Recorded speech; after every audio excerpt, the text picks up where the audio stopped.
देखिए ये वाला एक अच्छा क्वेश्चन है, रोप का क्वेश्चन है एक, ठीक है। इस वाले क्वेश्चन में ये स्मूथ सरफेस है और स्मूथ सरफेस पे एक रोप पड़ी हुई है, रोप रस्सी।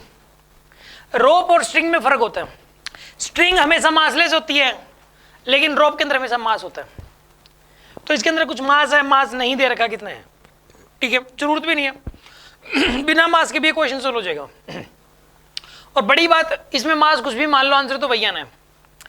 और ये बताया गया है कि इस रोप की जो लेंथ है वो 5 मीटर है, 5 मीटर लेंथ है, मास फैला हुआ है पूरे में, ठीक है ना।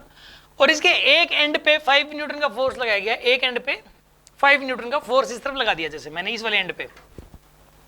और जिस एंड पे फोर्स लगाया है उस वाले एंड से 1 मीटर दूरी पे यहां पे जो स्ट्रिंग के अंदर ये जो पॉइंट है, इस पॉइंट पे टेंशन कितनी होगी, क्वेश्चन ये है। इस बात का जरूर ध्यान रखना क्वेश्चन में। कई बार बच्चे क्या करते हैं कि इस वाले एंड से 1 मीटर पे निकालना शुरू कर देते हैं।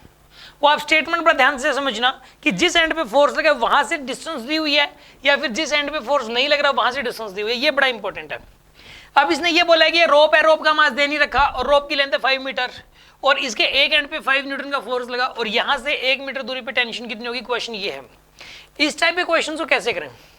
इस टाइप के क्वेश्चन में देखो क्या होता है, जैसे मास फैला हुआ है यहाँ पे तो टेंशन हर पॉइंट पे अलग अलग होती है इसके अंदर, ठीक है। ये ऐसा तो है नहीं कि जैसे कि एक तो इस टाइप के क्वेश्चन होते हैं कि ब्लॉक्स होते हैं, ब्लॉक्स उनके बीच में मासलेस स्ट्रिंग होती है, ठीक है ना। तो उसमें क्या होता है कि पूरी मासलेस स्ट्रिंग में एक जैसी टेंशन रहेगी। ये एक रस्सी है बट इसमें हर जगह एक जैसी टेंशन नहीं है, वो तो मासलेस स्ट्रिंग में होती है एक जैसी टेंशन।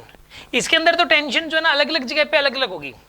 तो ऐसे क्वेश्चन को कैसे सोल्व किया जाए, इसका ना एक काम करो, आप मास m मान लो, ठीक है। Suppose mass is, let mass is m। वैसे आपका जो मन करे वही वैल्यू मान लो, कोई फर्क नहीं पड़ता, m कैंसिल भी हो जाएगा। यहाँ पे इसका एक्सेलरेशन कितना आएगा, फोर्स बाय मास। फोर्स कितना है 5 और मास की वैल्यू m है यहाँ पे, तो एक्सेलरेशन कितना आ गया 5/m। हाँ जी, इसका एक्सेलरेशन आएगा 5/m। ये बात मानते हो कि नहीं मानते आप? एक्सेलरेशन कितना आएगा इसका 5/m। अब एक काम करो, ये वाला जो पोर्शन है इस पोर्शन को एक ब्लॉक की तरह ट्रीट कर लो आप, और इस वाले पोर्शन को भी एक ब्लॉक की तरह ट्रीट करो, ठीक है ना। ये वाला जो पोर्शन है इसका, इसको एक ब्लॉक की तरह ट्रीट करिए आप, और इस वाले पोर्शन को भी एक ब्लॉक की तरह ट्रीट करिए आप, और इनके बीच में एक मासलेस स्ट्रिंग बना दीजिए आप, ठीक है। तो करते हैं हम इसको, यहाँ पे एक स्मूथ सरफेस मैंने बनाया और इस वाली स्ट्रिंग को एक ब्लॉक की तरह ट्रीट किया मैंने ऐसे, और यहाँ पे बीच में एक मासलेस स्ट्रिंग लगा दी, और यहाँ पे जो ये वाला पोर्शन था इसको भी मैंने एक ब्लॉक की तरह ट्रीट किया, ठीक है। और यहाँ पे मैंने फोर्स लगा दिया जी, कितना 5 न्यूटन का फोर्स लगा दिया जी यहाँ पर मैंने 5 न्यूटन का फोर्स लगा दिया, ठीक है। अब एक काम करो, यहाँ पे एक बात बताइए आप, इसका टोटल लेंथ कितनी थी, इसकी बताइए टोटल लेंथ 5 मीटर थी, तो 5 मीटर का जो मास है वो होगा m यहाँ पे, तो 1 मीटर का मास कितना हो जाएगा बताइए, m/5, और 4 मीटर लेंथ का मास कितना हो जाएगा बताइए, m/5 × 4, तो 4/5m। इसका जो मास होगा ना वो 4/5m हो जाएगा, इसका मास, इसका मास हो गया 4/5m, ये इसका मास है 4/5m।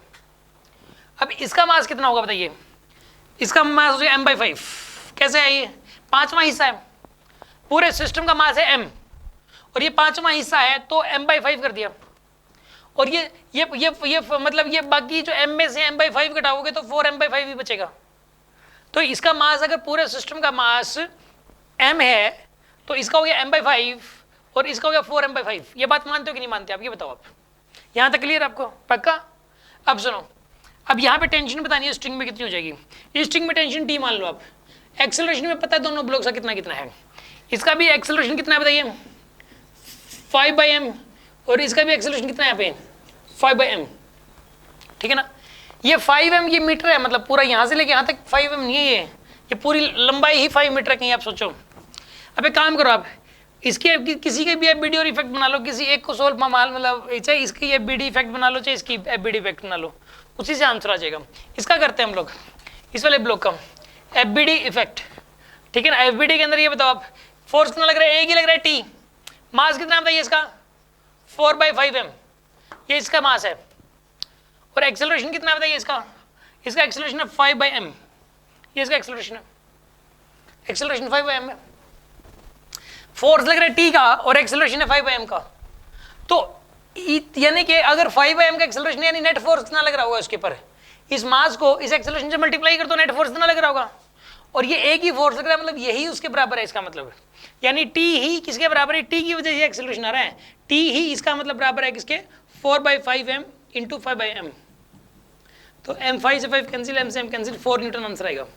Answer is 4 Newton. ये क्वेश्चन थोड़ा कॉम्प्लिकेटेड हो गया क्योंकि मैंने टोटल मास m मान लिया था। अब टोटल मास कुछ और न्यूमेरिकल वैल्यू मान लो, आसान हो जाएगा। चाहे 5 kg मान लो टोटल मास, चाहे 20 kg मान लो, चाहे टोटल मास 100 kg मान लो, इससे कोई फर्क नहीं पड़ेगा। समझ आ रही है बात आपको? क्योंकि यहाँ पे 5 न्यूटन का फोर्स लग रहा है, वही वाला फोर्स यहाँ पे डिस्ट्रीब्यूट हो रहा है एक प्रकार से। समझ आ रही है बात आपको? इसके अंदर मास की वैल्यू आप कुछ भी मान लो, ये थोड़ा m इकट्ठे हो गए, ऊपर भी m नीचे भी m, वो कैंसिल हो रहे हैं, तो लेकिन m की वैल्यू चाहे कुछ भी हो, m से m तो कैंसिल हो ही जाता है फाइनली। आ रही है बात समझ में आपको? तो यहाँ से 1 मीटर दूरी पे 4 न्यूटन की टेंशन होगी स्ट्रिंग में, 4 न्यूटन का तनाव होगा इसमें, 4 न्यूटन की टेंशन होगी।